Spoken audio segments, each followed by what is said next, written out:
வணக்கம். ஜோதிடத்தில் ராசி மற்றும் லக்னம் இரண்டும் ஒருவரின் வாழ்க்கையை கணிப்பதற்கு மிக முக்கியமான அம்சங்கள். ஒரு ஜாதகத்தில் லக்னம் என்பது உயிருக்கும், ராசி என்பது உடலுக்கும் ஒப்பிடப்படுகிறது. நாம் பிறக்கும் நேரத்தில் கிழக்கு அடிவானத்தில் எந்த ராசி உதயமாகிறதோ அதுவே நம்முடைய லக்னம். இது ஒவ்வொரு 2 மணி நேரத்திற்கும் ஒருமுறை மாறிக்கொண்டே இருக்கும். ஒரு நாளில் 12 லக்னங்கள் மாறிவரும். அதனால் லக்னம் என்பது மிக துல்லியமான தகவல்களை கொடுக்கக்கூடியது. இது ஒருவரின் குணநலன்கள், உடல் அமைப்பு, மனோபலம், செயல்பாடு, ஆயுள், எதிர்காலம் போன்ற பல விஷயங்களை நிர்ணயிக்கிறது. ராசி என்பது நாம் பிறக்கும் நேரத்தில் சந்திரன் எந்த ராசியில் இருக்கிறாரோ அதுவே நமது ராசியாகும். ஒரு ராசியில் சந்திரன் சுமார் 2.25 நாட்கள் இருப்பார். சந்திரன் மனதின் காரகனாக கருதப்படுவதால் ராசி ஒருவரின் மனநிலை, எண்ண ஓட்டங்கள், உணர்வுகள் ஆகியவற்றை குறிக்கும். தொலைக்காட்சிகளிலும் பொதுவான பஞ்சாங்கங்களிலும் சொல்லப்படும் தினசரி ராசி பலன்கள் பொதுவாக இந்த ராசியை அடிப்படையாக கொண்டே கணிக்கப்படுகின்றன. ஜோதிடப்படி லக்னம்தான் ஒருவரின் ஆளுமை திறன், சிந்தனை, செயல்கள் மற்றும் அதிர்ஷ்டம் போன்ற முழு வாழ்க்கை நிகழ்வுகளுக்கும் ஆதாரமாக அமைகிறது. ராசி என்பது லக்னத்திற்கு துணை செய்யும் ஒரு அமைப்பு மட்டுமே. ஒருவருக்கு லக்னமும் ராசியும் பலமாக இருந்தால் அவருடைய வாழ்க்கை சிறப்பானதாக அமையும். லக்னம் மற்றும் ராசியின் அதிபதிகள் ஜாதகத்தில் எந்த நிலையில் இருக்கிறார்கள் என்பதை பொறுத்து ஒருவரின் வாழ்வில் ஏற்படும் பலன்கள் மாறுபடும். உதாரணத்திற்கு, ஒரு கிரகம் லக்னப்படி கெட்ட பலனை தருவதாக இருந்தாலும் ராசிப்படி அது யோகமான கிரகமாக இருந்தால் கெடுபலன்கள் குறையும். எனவே ஒரு ஜாதக பலனை முழுமையாகவும் துல்லியமாகவும் அறிய லக்னம் மற்றும் ராசி இரண்டையும் இணைத்து பார்ப்பது அவசியம். இப்போது 12 லக்னம் மற்றும் ராசிக்காரர்களுக்கு என்னென்ன தனித்துவங்கள் இருக்கிறது என்பதை பற்றி இந்த பதிவில் பார்ப்போம். இந்த பதிவை பார்ப்பதற்கு முன்பு இந்த சேனலை சப்ஸ்கிரைப் பண்ணாதவங்க சப்ஸ்கிரைப் பண்ணிக்கோங்க, பெல் பட்டனை கிளிக் பண்ணி வச்சுக்கோங்க. அப்பதான் நம்ம போடுற பதிவு உங்களுக்கு உடனுக்குடன் நோட்டிபிகேஷன் வரும். சரி, வாங்க வீடியோக்குள்ள போகலாம். மீன லக்னத்தில் பிறந்து கன்னி ராசியில் சஞ்சரிக்கும் உங்களின் ஜாதக அமைப்பானது ஜோதிட ரீதியாக மிகவும் ஆச்சரியமான மற்றும் எதிரெதிர் துருவங்கள் இணையும் ஒரு அற்புதமான கலவை என்று சொல்லலாம். ஏனென்றால் மீன லக்னம் என்பது குருவின் ஆதிக்கம் பெற்ற நீர் ராசி. அது கனவுலகில் சஞ்சரிக்க வைக்கும். ஆனால் கன்னி ராசி என்பது புதனின் ஆதிக்கம் பெற்ற நிலராசி. அது நடைமுறை யதார்த்தத்தை மட்டுமே நம்பும். இதனால் உங்களுக்குள் எப்போதும் ஒரு போராட்டம் இருந்து கொண்டே இருக்கும். அதாவது மனது பெரிதாக கற்பனை செய்யும், ஆனால் புத்தி அதை எப்படி செயல்படுத்துவதென்று கணக்கு போடும். வெளியில் பார்ப்பதற்கு நீங்கள் மிகவும் அமைதியாகவும் சாது போலவும் எதுவும் தெரியாதவர் போலவும் காட்சியளிப்பீர்கள். ஆனால் உள்ளுக்குள் உங்கள் மூளை ஒரு கம்ப்யூட்டரை விட வேகமாக வேலை செய்து கொண்டிருக்கும். லக்னத்திற்கு நேர் 7ஆம் இடத்தில் உங்கள் ராசி அமைந்திருப்பதால் நீங்கள் உங்களை பற்றி சிந்திப்பதை விட மற்றவர்கள் உங்களை பற்றி என்ன நினைக்கிறார்கள் என்பது குறித்து அதிகம் கவலைப்படுவீர்கள். சமூகத்தில் நல்ல பெயர் எடுக்க வேண்டும் என்ற ஆர்வம் உங்களுக்கு இயல்பாகவே இருக்கும். புதனின் புத்திசாலித்தனமும் குருவின் ஞானமும் சேரும்போது நீங்கள் ஒரு நடமாடும் பல்கலைக்கழகம் போல திகழ்வீர்கள். எந்த சூழ்நிலையிலும் வளைந்து கொடுத்து போகும் குணம் மீன லக்னத்திற்கு உண்டு.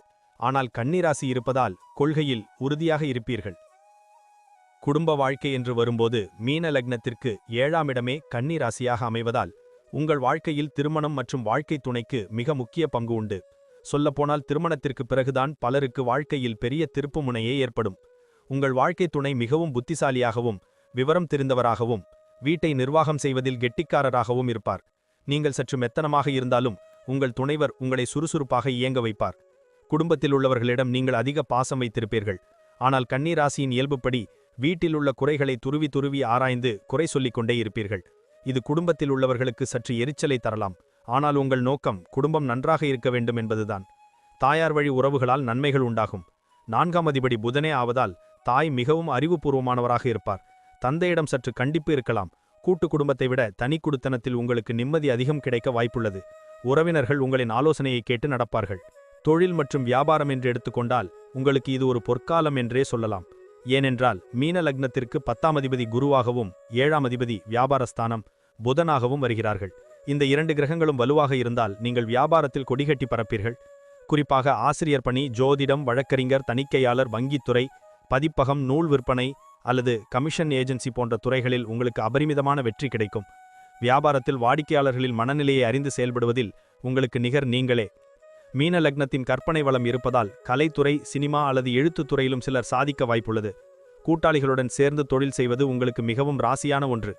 ஏனென்றால் 7ஆம் இடத்தில் சந்திரன் இருப்பதால் கூட்டாளிகள் மூலம் தன லாபம் கிடைக்கும். நீங்கள் யாரையும் ஏமாற்ற மாட்டீர்கள். அதே சமயம் வியாபாரத்தில் யாராவது உங்களை ஏமாற்ற நினைத்தால் அதை முன்கூட்டியே கண்டுபிடித்து விடுவீர்கள். நேர்மையான வழியில் சம்பாதிக்கும் பணமே உங்களிடம் நிலைக்கும். விளம்பரம் செய்வதில் நீங்கள் கெட்டிக்காரர். வேலைக்குச் செல்பவராக இருந்தால் நீங்கள் அந்த நிறுவனத்தின் மூளையாக செயல்படுவீர்கள். மற்றவர்கள் ஒரு வேலையை செய்ய திணறும்போது நீங்கள் மிக எளிதாக அந்த பிரச்சனையை தீர்த்து வைப்பீர்கள். அலுவலகத்தில் உங்களுக்கென்று தனி மரியாதை எப்போதும் இருக்கும். மீன லக்னக்காரர்கள் பொதுவாகவே மற்றவர்களுக்கு உதவும் குணம் கொண்டவர்கள். அதிலும் கன்னிராசி சேரும்போது சேவை மனப்பான்மை அதிகமாக இருக்கும். எனவே மருத்துவம், நர்சிங் அல்லது மக்கள் சேவை தொடர்பான பணிகளில் நீங்கள் மனநிறைவோடு வேலை பார்ப்பீர்கள். மேலதிகாரிகள் உங்கள் மீது அதிக நம்பிக்கை வைப்பார்கள். ஆனால் சக ஊழியர்களில் வேலையில் நீங்கள் குறை கண்டுபிடிப்பதை தவிர்ப்பது நல்லது. வேலை செய்யும் இடத்தில் அரசியல் செய்ய தெரியாது. உங்கள் வேலையை மட்டும் பார்த்து கொண்டு வருவீர்கள். பதவி உயர்வு மற்றும் இடமாற்றம் ஆகியவை நீங்கள் எதிர்பார்க்காத நேரத்தில் நடக்கும். வேலைப்பொழு அதிகமாக இருந்தாலும் அலுத்து கொள்ளாமல் செய்வீர்கள். ஆனால் வேலைக்கு நடுவே தியானம் அல்லது ஓய்வு உங்களுக்கு தேவைப்படும். ஒரே இடத்தில் உட்கார்ந்து வேலை செய்வதை விட மூளையை பயன்படுத்தும் வேலைகளே உங்களுக்கு ஏற்றது. பொருளாதார விஷயத்தில் நீங்கள் மிகவும் கவனமாக இருக்க வேண்டும். மீன லக்னத்திற்கு 2ஆம் அதிபதி செவ்வாய் என்பதால் பணம் சம்பாதிப்பதில் நீங்கள் மிகவும் வேகம் காட்டுவீர்கள். ஆனால் கன்னிராசி என்பதால் செலவு செய்வதில் கணக்கு பார்ப்பீர்கள். பொதுவாகவே உங்களுக்கு பணப்பற்றாக்குறை இருக்காது. அவசர தேவைக்கு எங்கிருந்தாவது பணம் வந்துவிடும். ஆனால் வந்த பணம் அப்படியே கையில் தங்காது. சுப விரயங்களாக செலவாகும். எனவே பணத்தை நிலம், வீடு அல்லது தங்கமாக மாற்றி வைப்பது புத்திசாலித்தனம். லக்னாதிபதி குரு என்பதால் நியாயமான வழியில் வரும் வருமானம் மட்டுமே உங்களுக்கு தங்கும். ஷேர் மார்க்கெட் அல்லது சூதாட்டம் போன்ற விஷயங்களில் அதிக ஆசைப்பட வேண்டாம். அதில் ஏற்ற இறக்கங்கள் இருக்கும். சேமிப்பு விஷயத்தில் நீங்கள் கராராக இருப்பீர்கள். மற்றவர்களுக்கு கடன் கொடுக்கும்போது யோசித்து செயல்பட வேண்டும். கொடுத்த பணம் திரும்ப வருவது சிரமம். வயதான காலத்தில் ஆன்மீகம் மற்றும் தர்ம காரியங்களுக்காக செலவு செய்வீர்கள். பொருளாதார ரீதியாக நீங்கள் யாரையும் சாராமல் இருப்பதே உங்களுக்கு பெருமை. உடல் ஆரோக்கியத்தில் நீங்கள் சற்றே விழிப்புணர்வுடன் இருக்க வேண்டும். மீன லக்னம் பாதங்களை குறிக்கும். கன்னிராசி வயிறு மற்றும் குடல் பகுதியை குறிக்கும். எனவே உங்களுக்கு பாதம் சம்பந்தப்பட்ட வலிகள், பித்த வெடிப்புகள் அல்லது செரிமான கோளாறுகள் வர வாய்ப்புள்ளது. கன்னிராசி என்பது நோய்க்கான இடம் என்பதால் நீங்கள் சின்ன உடல் உபாதை என்றாலும் உடனே பயந்து விடுவீர்கள். மன அழுத்தம்தான் உங்கள் ஆரோக்கியத்தின் முதல் எதிரி. அதிகப்படியான சிந்தனை நரம்பு தளர்ச்சியை ஏற்படுத்தலாம். தண்ணீர் நிறைய குடிக்க வேண்டும். ஏனென்றால் மீன லக்னம் நீர் ராசி என்பதால் உடலில் நீர்ச்சத்து குறையாமல் பார்த்துக்கொள்வது அவசியம். சரியான நேரத்திற்கு சத்தான உணவை சாப்பிடுவது குடல் புண் வராமல் தடுக்கும். யோகா மற்றும் தியானம் செய்வது உங்களுக்கு மிகவும் அவசியம். இது உங்கள் மனதை அமைதிப்படுத்தி உடல் ஆரோக்கியத்தை மேம்படுத்தும். குளிர்ச்சியான உணவுகள் சிலருக்கு ஒத்துக்கொள்ளாது. தோல் அலர்ஜி வராமல் பார்த்து கொள்ள வேண்டும். குழந்தைகள் விஷயத்தில் உங்களுக்கு கலவையான பலன்கள் நடக்கும். மீன லக்னத்திற்கு 5ஆம் அதிபதி சந்திரன், அவர் உங்கள் ராசியிலேயே கன்னி இருப்பதால் குழந்தைகள் மீது உங்களுக்கு உயிரே இருக்கும். ஆனால் உங்கள் கண்டிப்பு அவர்களுக்கு பிடிக்காமல் போகலாம். குழந்தைகள் மிகவும் உணர்ச்சி வசப்படுபவர்களாகவும் கற்பனை வளம் மிக்கவர்களாகவும் இருப்பார்கள். கலை மற்றும் இலக்கியத்தில் அவர்களுக்கு ஆர்வம் அதிகம் இருக்கும். படிப்பில் அவர்கள் கெட்டிக்காரர்களாக வருவார்கள். பெண் குழந்தைகள் மூலம் உங்களுக்கு மகிழ்ச்சி அதிகம் கிடைக்க வாய்ப்புள்ளது. குழந்தைகளின் எதிர்காலம் குறித்து நீங்கள் அதிகம் கவலைப்படுவீர்கள். ஆனால் அவர்கள் பிற்காலத்தில் மிகச்சிறந்த நிலைக்கு வருவார்கள். உங்களைப் போலவே அவர்களும் புத்திசாலிகளாக இருப்பார்கள். குழந்தைகளை அவர்களின் போக்கில் விட்டுப்பிடிப்பது நல்லது. உங்கள் கனவுகளை அவர்கள் மீது திணிக்காமல் இருந்தால் உறவுமுறை சிறப்பாக இருக்கும். குலதெய்வ வழிபாடு உங்கள் வாரிசுகளின் வாழ்க்கையே வளமாக்கும். பயணங்கள் உங்களுக்கு மிகவும் பிடித்தமான விஷயம். மீன லக்னக்காரர்கள் இயல்பாகவே பயணப்பிரியர்கள். அதுவும் ஆன்மீக பயணங்கள் என்றால் உங்களுக்கு இரட்டிப்பு மகிழ்ச்சி. ராசி 7ஆம் இடத்தில் இருப்பதால் மனைவி அல்லது நண்பர்களுடன் அடிக்கடி சுற்றுலா செல்லும் வாய்ப்பு கிடைக்கும். 9ஆம் அதிபதி செவ்வாய் என்பதால் நீண்ட தூர பயணங்கள், மலை பிரதேசங்களுக்கு செல்வது உங்களுக்கு பிடிக்கும். தொழில் ரீதியான பயணங்களால் அலைச்சல் இருந்தாலும் நல்ல லாபம் கிடைக்கும். வெளிநாடு செல்லும் யோகம், கடல் தாண்டி பயணிக்கும் வாய்ப்பு பலருக்கு உண்டு. பயணத்தின் போது புதிய விஷயங்களை கற்றுக்கொள்வதில் ஆர்வம் காட்டுவீர்கள். பயணங்களை திட்டமிடுவதில் கன்னிராசியின் நுணுக்கம் வெளிப்படும். தங்கும் இடம் முதல் உணவு வரை அனைத்தையும் முன்கூட்டியே திட்டமிட்டு விடுவீர்கள். வண்டி வாகனங்களில் செல்லும்போது நிதானம் தேவை. குறிப்பாக தண்ணீர் உள்ள இடங்களுக்கு செல்லும்போது எச்சரிக்கையாக இருப்பது நல்லது. முடிவாக சொல்ல வேண்டுமென்றால், மீன லக்னம் கன்னிராசியில் பிறந்த நீங்கள் அமைதிப்படையும் அறிவுப்படையும் இணைந்த கலவை. கற்பனை வளமும் நிர்வாகத் திறமையும் ஒருங்கே பெற்றவர்கள். நீங்கள் நினைத்தால் சாதிக்க முடியாதது எதுவுமே இல்லை. ஆனால் உங்களின் தாழ்வு மனப்பான்மை, அதிகப்படியான விமர்சனம் மற்றும் தேவையற்ற கவலைகளை தூக்கி எறிந்தால் வாழ்க்கை வசந்தமாகும். மற்றவர்களின் தவறுகளை பெரிதுபடுத்தாமல் மன்னிக்கும் குணத்தை வளர்த்து கொண்டால் மன நிம்மதி கிடைக்கும். உங்களின் உள்ளுணர்வு சொல்வதை நம்புங்கள். வியாழக்கிழமைகளில் குரு பகவானையும் தட்சிணாமூர்த்தியையும் வழிபடுவது, புதன்கிழமைகளில் பெருமாளை வணங்குவது உங்களுக்கு சகல ஐஸ்வர்யங்களையும் தேடித்தரும். சமூகம் போற்றும் அளவுக்கு பெரிய ஆளாக வருவீர்கள். உங்களின் ஞானமும் அறிவும் இந்த உலகத்திற்கு பயன்படும்.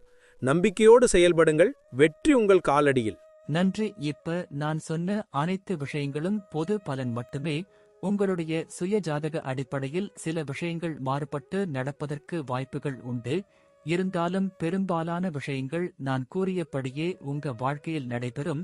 இந்த வீடியோ உங்களுக்கு பிடித்திருந்தால் நான் அடுத்த பாகம் 2 எடுக்க தயாராக உள்ளேன். பாகம் 2 வேண்டும் என்றால் பாகம் 2 என்று டைப் செய்யவும். பெரும்பாலான நண்பர்கள் பாகம் 2 வேண்டும் என்றால் விரைவில் பாகம் 2 வீடியோ பதிவு செய்கிறேன். இந்த வீடியோ உங்களுக்கு பிடித்திருந்தால் லைக், ஷேர் மற்றும் சப்ஸ்கிரைப் செய்யுங்கள். பக்கத்தில் உள்ள ஆல் பட்டனை கிளிக் பண்ணி வைத்துக் கொள்ளுங்கள். அப்பொழுதுதான் நாங்கள் போடும் வீடியோ உங்களுக்கு உடனுக்குடன் நோட்டிபிகேஷன் வரும். உங்களுடைய எதிர்கால வெற்றிக்கு என்னோட வாழ்த்துக்கள். நன்றி. வாழ்க வளமுடன்.